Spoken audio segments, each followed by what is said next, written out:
j'ai vendu tout mon immobilier locatif. Pourquoi? Tu vas le découvrir dans cette vidéo. Mais on va parler de résidence principale, pas de résidence secondaire, mais plutôt d'investissement locatif. Et comme tu peux le voir, je suis dans un hôtel ici au Pérou, à Lima. Et donc, pour ceux qui me suivent un petit peu, vous savez, maintenant je vis à l'hôtel et ça fait maintenant un certain nombre de mois que c'est le cas. Et donc, je vais t'expliquer pourquoi j'ai vendu mon immobilier, pourquoi j'habite maintenant régulièrement dans des hôtels. Et je vais t'emmener avec moi, on va faire un petit tour de Lima, en profiter pour découvrir la ville et te montrer quelques trucs. C'est parti! J'ai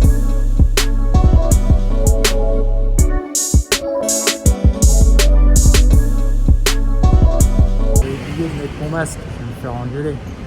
Ça rigole pas là au Pérou par rapport au masque, tout le monde met bien son masque dans la rue, les règles sanitaires sont bien respectées. Et même les gens ont l'obligation de mettre 2 masques lorsqu'ils rentrent dans des lieux publics. Allez, comme je te disais, j'ai vendu tout mon immobilier.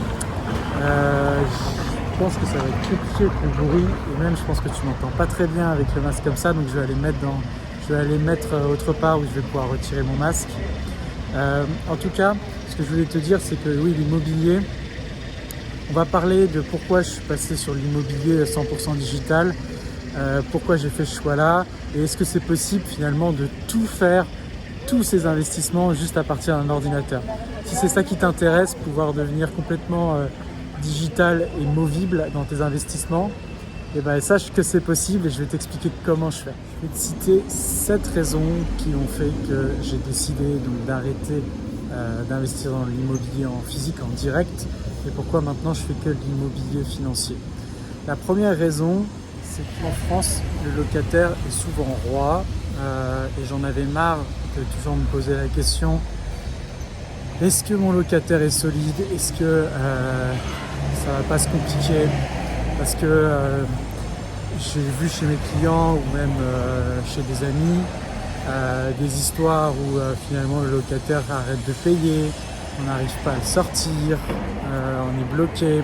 Pendant l'hiver, on peut pas renvoyer un locataire. Bref, c'est compliqué. Et du coup, ça c'est le premier point, c'est que j'en avais marre de devoir gérer des locataires, c'était compliqué au quotidien. La seconde raison, c'est les frais de notaire. Ça dépend des villes dans la ville dans laquelle vous êtes, mais grosso modo, on est souvent entre 8 et 9%. Ça veut dire que quand tu achètes un bien, déjà tu as 9% du prix, qui s'en va directement, que tu dois payer.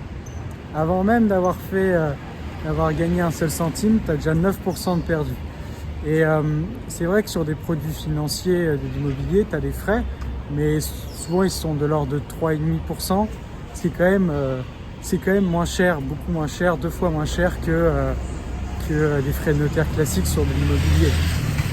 Donc ça, c'est mon deuxième point, c'est marre de payer les frais de notaire à 8 à 9%. Raison numéro 3, ça concerne tout ce qui est l'imposition. Entre l'impôt sur le revenu et la CSG-CRDS, on se fait taper dessus en termes d'imposition quand on achète de l'immobilier. Ça rigole pas. Alors évidemment qu'on peut déduire certaines choses comme des travaux, l'emprunt, etc. Mais grosso modo, ça reste quand même excessivement cher en impôts. Et quand vous vous intéressez un peu à quelques produits financiers, il y en a qui permettent d'avoir des réductions fiscales intéressantes. Et donc ça dépend encore de votre situation, si vous payez ou pas beaucoup d'impôts actuellement, de votre taux d'imposition, mais ça mérite d'être regardé simplement pour cette raison-là.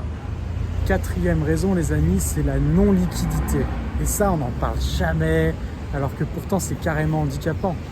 Ça veut dire quoi? Ça veut dire que là, si tu achètes un bien, étant donné qu'on te prend 9% de frais de notaire à l'achat, si tu veux pouvoir avoir un retour sur investissement, il va falloir attendre quelques années. À moins que tu aies une stratégie d'achat-revente où c'était fait exprès, tu as des travaux, etc. Mais si je prends un bien un peu standard, tu as un retour sur investissement sur plusieurs années.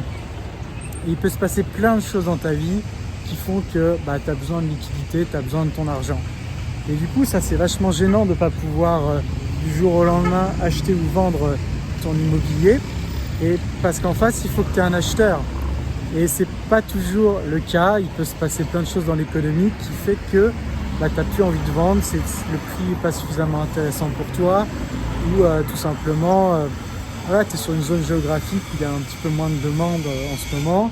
Regarde ce qui s'est passé avec le Covid, il y a une demande qui a explosé pour acheter des maisons et beaucoup moins des appartements. Si toi tu as besoin de vendre ton appartement tout de suite, tu vas être ok de baisser ton prix, c'est quand même dommage.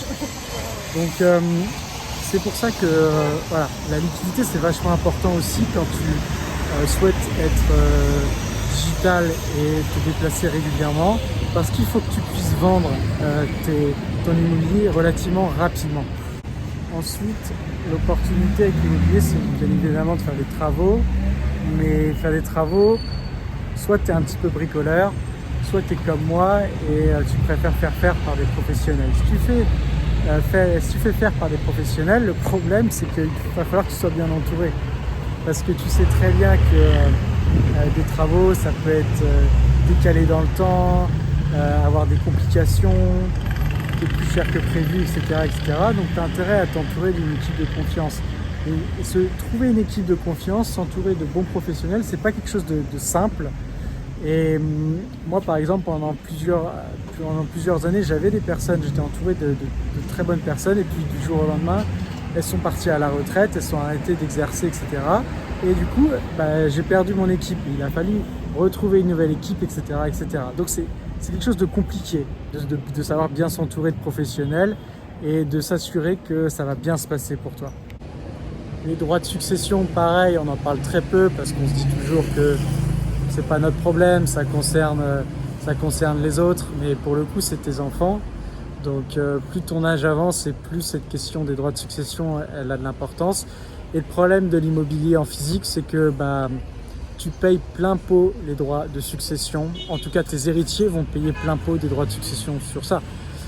Donc deux conseils: intéresse-toi aux produits financiers qui sont souvent plus avantageux en matière de succession, et deuxième chose, va voir un conseiller financier ou un conseiller en gestion de patrimoine qui va t'aider à faire ce qu'il faut pour préparer ça, puisque tu peux aller voir le notaire et faire il y a des dispositifs qui permettent de préparer sa succession. Et septième raison, dernière raison, je pense qu'il en existe encore d'autres, mais je vais m'arrêter sur ces 7 raisons-là. Est-ce que tu te rends compte le temps que ça prend pour acheter un bien jusqu'à terminer tes travaux, jusqu'à le mettre en location? Ça prend énormément de temps.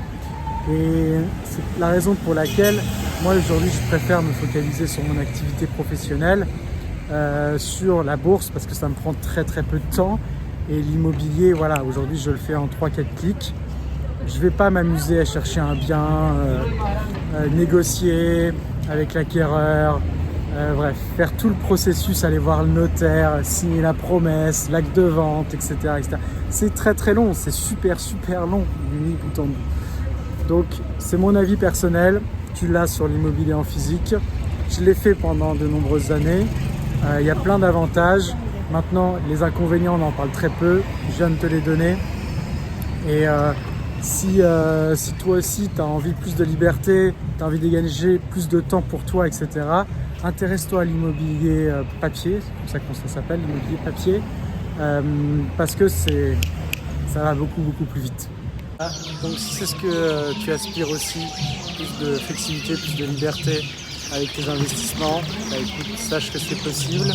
Je voulais terminer un peu cet épisode en te montrant une église à Lima, au Pérou.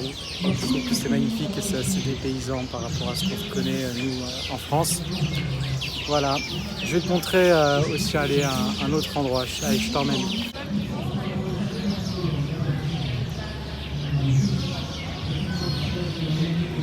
Dernière chose que je voulais te montrer aujourd'hui, c'est ça.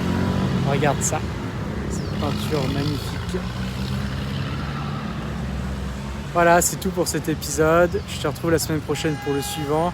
Surtout, n'oublie pas de t'abonner si tu veux rester au courant de mes dernières vidéos. Et va regarder la description, il y a un cadeau pour toi. Allez, ciao!